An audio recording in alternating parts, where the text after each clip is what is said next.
propos de rendez-vous manqués, retour à présent sur l'un des plus grands psychodrames de l'histoire récente du foot français.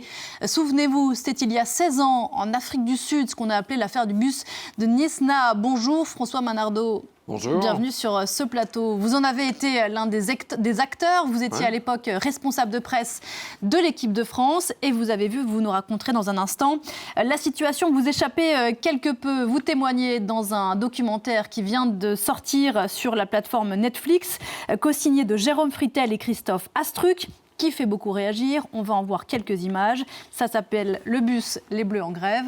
Regardez. Waouh. Je l'ai jamais vu. Hein. Moi, j'ai pas envie. Va te faire sale fils de... La rumeur d'un clash devient réalité. Jamais une telle crise n'avait été vécue par le football français. C'est la plus grave crise du sport français. On a affaire à une honte nationale. J'ai jamais voulu en reparler. Décidément, rien ne va plus au sein de l'équipe de France. Les Bleus se sont mis en grève. Le fiasco sud-africain tourne au cauchemar. Qu'est-ce qui se passe? C'est un communiqué des joueurs. Je considère que ce qui se passe, c'est un scandale. C'est du jamais vu. Le problème de l'équipe de France, c'est le traître qui est parmi nous. Ça, c'est 10% de ce qui va nous arriver. On voulait tous la même chose, mais on s'est tous perdus.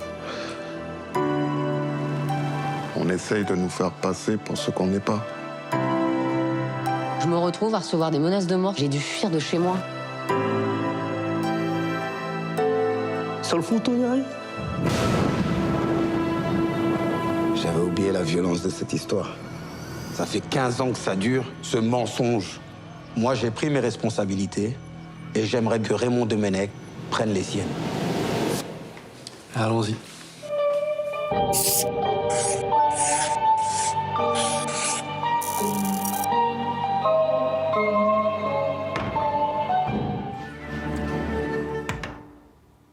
Voilà, François Manardo, on vous a vu à l'instant dans le documentaire. Je rappelle que vous étiez à l'époque le chef de presse de l'équipe de France.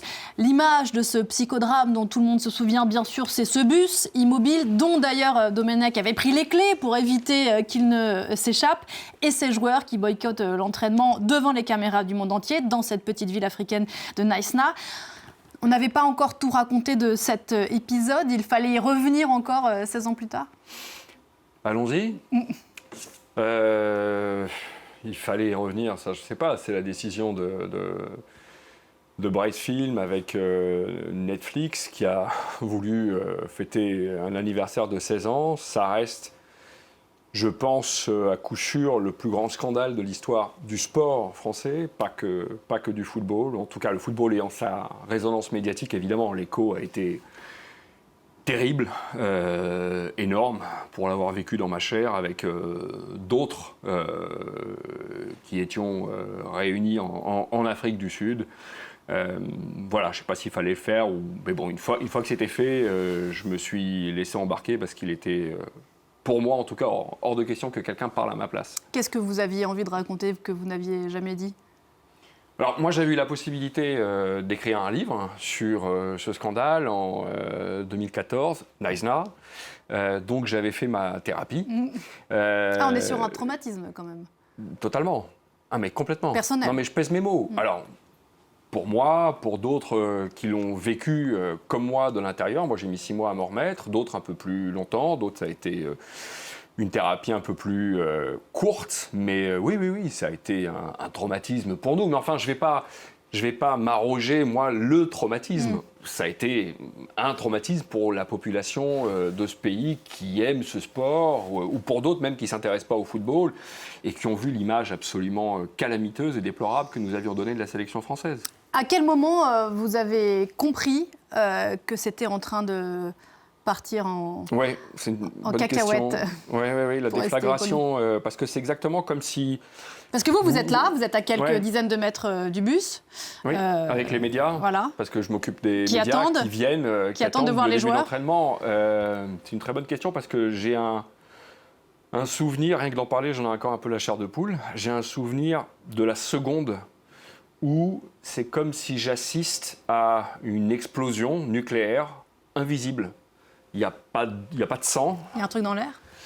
Il n'y a pas de... Voilà, tout le monde physiquement reste entier, j'ai envie de dire. Et pourtant, vous sentez que c'est le chaos total. C'est au moment où un photographe me dit qu'est-ce qu'il est en train de se passer. Ils vont se foutre sur la gueule en parlant du préparateur physique qu'on voit dans le documentaire, Robert Duverne, qui est en train quasiment d'en venir aux mains, qui pleure dans le documentaire, qui est quasiment en train d'en venir aux mains avec Patrice Evra, qui est le capitaine de l'équipe de France. Là, je sens dans mon âme, dans mon cœur, que oui, l'explosion vient d'arriver.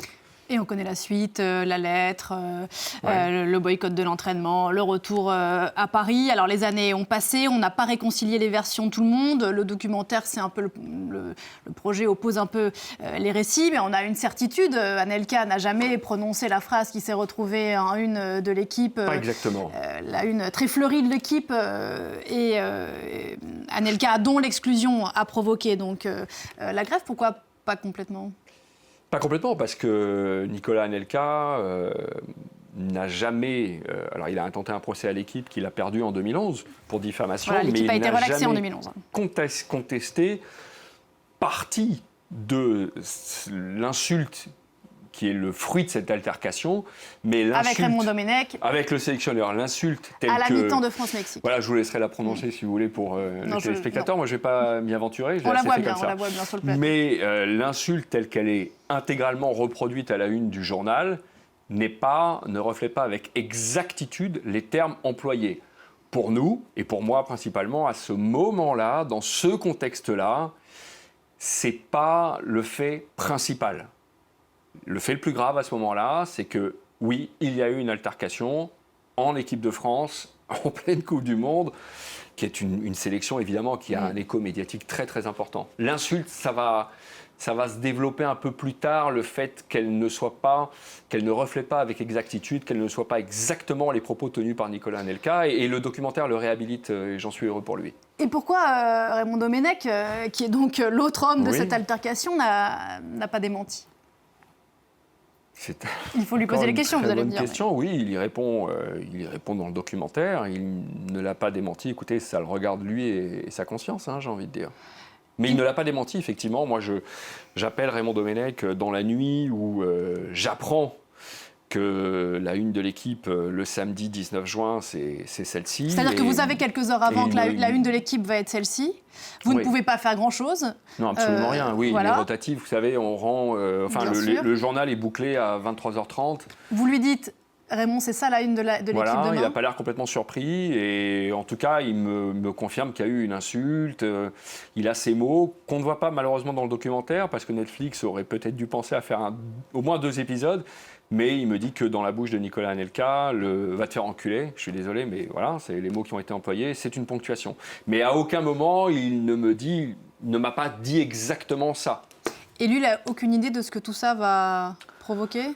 Si, on a quand même... Alors, on a une idée, mais on est très loin, parce qu'on vit dans un psychodrame. En Afrique du Sud, à Naïsna, on est très loin d'imaginer le retentissement que ça va avoir, et on est en plus de ça très loin d'imaginer ce qui va se passer le dimanche. Il se trouve que, 16 ans plus tard, Domenech a pris la décision de confier son journal intime au réalisateur du film. Et c'est vrai que ça paraît un peu surprenant. Ce qu'il livre est assez sidérant. Les propos qu'il tient à l'égard de l'équipe de France sont assez sidérants. Mais encore une fois, nous, on n'était pas dans le psychodrame. Je cite 2 propos. J'ai parfois des montées de haine envers ces abrutis, je cite, ou à propos de Johan Gourcuff, mais qu'il est con, autiste léger d'abord et con ensuite.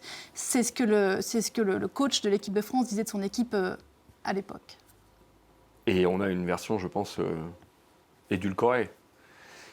Il n'y a pas vraiment de regret de sa part à lui, ni d'explication. Alors, je vais y venir, mais le journal intime, c'est l'élément qui, moi et d'autres, dont certains sont encore dans le staff de l'équipe de France, nous a le plus sidéré, c'est le terme, parce qu'on a compris qu'à aucun moment, en fait, il ne s'était mis dans la peau de ce rôle qu'il avait choisi lui-même, en 2004, de devenir sélectionneur de l'équipe de France, en tout cas qu'il l'avait abandonné. Et on ne s'attendait pas à une telle aigreur. Maintenant... C'était une erreur de casting ? Je pense que le président de l'époque de la fédération, M. Simonet avait fait une erreur de casting, hein, ça arrive. Maintenant, par rapport à sa réaction quant à l'utilisation sur le journal intime, qui est une réaction qui est arrivée 24 heures après la diffusion. On parle d'une poubelle haineuse à propos du documentaire. Oui, qu'on a violé son âme.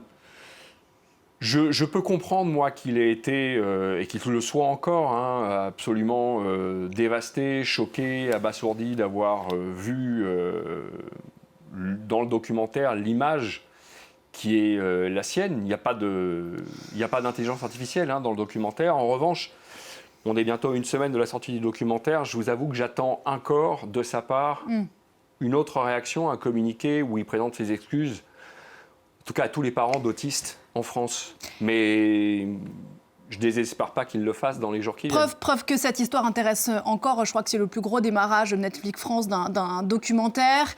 Preuve que c'est très épidermique, comme il y a 16 ans. Et le film le raconte à quel point cette affaire est devenue une affaire politique. Il y a bien sûr Roselyne Bachelot, mais on laisse les téléspectateurs le découvrir s'ils le souhaitent. D'un mot, parce que le temps nous manque.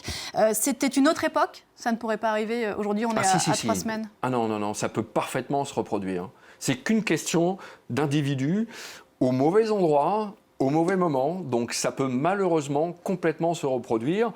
Je ne l'espère pas parce qu'on est à 30 jours du début de la Coupe du Monde pour l'équipe de France. Le coach des Bleus, Didier Deschamps, est un coach respecté et respectueux. Il est d'un autre calibre, mais vous ne pouvez jamais savoir à l'avance qu'une crise va vous éclater à la figure. Bon, merci beaucoup François Manardo d'être venu ce matin sur ce plateau. Les bus, les Bleus en grève, donc à voir sur Netflix. Très belle journée à vous et belle Coupe du Monde, je l'espère, sans psychodrame cette année pour les Bleus qui ont quand même gagné une coupe entre-temps depuis l'Afrique du Sud. La suite de Parlons-en, c'est notre grand format. Ensuite, le journal des sports, on reparlera de football et du retour de Neymar dans la sélection brésilienne. Et on se retrouve à 10h avec mes invités. À tout à l'heure.